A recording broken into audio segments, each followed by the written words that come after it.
Hello friends and potential friends. Decided I'd make a cross between a cooking video and a growing video. Could also be called a seed saving video. Part of my grocery store selection. Picked up this acorn squash the other day. Acorn squash, product of the Honduras. Stuff's getting shipped in farther and farther. And basically all I'm going to do, cut the top of it like you would a pumpkin for Halloween. Try to get a fairly even cut without taking out my thumb. I do not like pointing a knife anywhere near my extremities because I want to keep them all. I've had them for a long time. Now, I lied about the cooking video part of this because I ain't never cooked one of these things, and I don't know how it's going to turn out. But hey, Christmas time, I got seeds, and that really is what I'm after. So I'm going to grab a spoon, and I'm going to start scooping seeds out of here. Try to get all the pulp at the same time. I don't know how I can get this to where you can see what I'm doing. Now, if I was left-handed, it might work, but I can't see. In here, I can't really get the camera on my right-hand side. So, I'm just going to get in here and scoop out all the seeds. I'm sure you've hollowed out a pumpkin or a squash at some point in your life, so you get the general idea of what I'm doing here. Hope it's not too boring. I got most of them. Get the last few stragglers out of there. Would help better if I had better light too. But I'm just working with the lights that are installed in the house. This is my kitchen and welcome to it. It was designed about 50 years ago when I didn't think much about YouTube and stuff like that. Got one seed on the ground, but got a bunch of seeds here.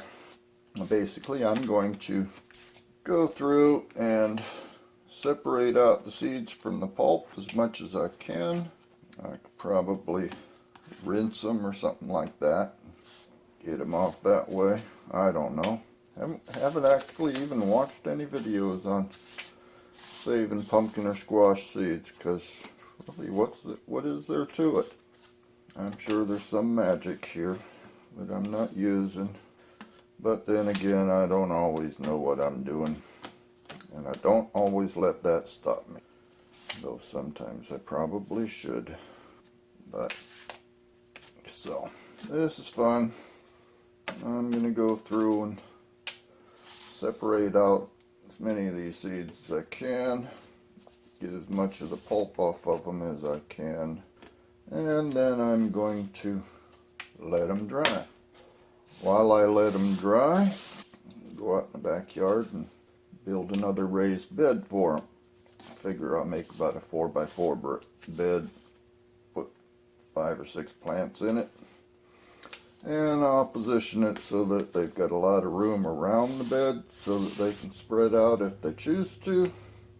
And then, being in Central Florida, I will probably then have to start doing a daily inspection to try to keep control of the powdery mildew. We have a very high humidity here. If it's not 80% humidity, we feel like we're drying out, but we tend to get a lot of powdery mildew around here. That'll be my battle once I get some of these sprouted and growing. And as you can tell, I'm just kind of rambling on, making a bunch of noise. Probably will edit most of it out. And then I'll probably wind up with squash growing out of my compost pile, which is fine. It can compete with the onions that I've already been pulling out of there. Should have done a video on those. I had some pieces of onions that started to get soft in the house. So went out and threw them in a compost pile and went back a few days later, and one of them, the onion itself, was all mushy. But on one end it had a big root ball. At the other end, it had a bunch of greens growing. So, pulled it out of the compost pile and put it in a pot of dirt. I mean, if these things are that anxious to grow, who am I to argue with them? Now, will I get an onion out of that? Probably not. I've learned that when this stuff wants to grow, that's one of the tricks to gardening. That's the secret to gardening, by the way.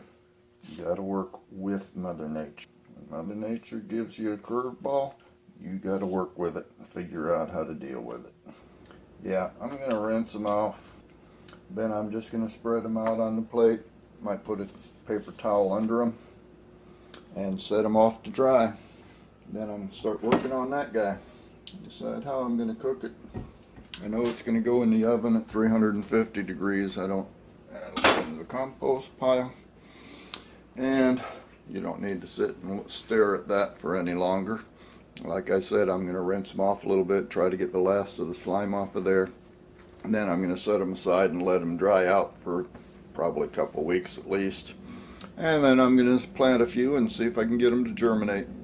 By then I should have another box built out back and be able to put them in there. And who knows, maybe I'll even show you the box and how I prepare my boxes.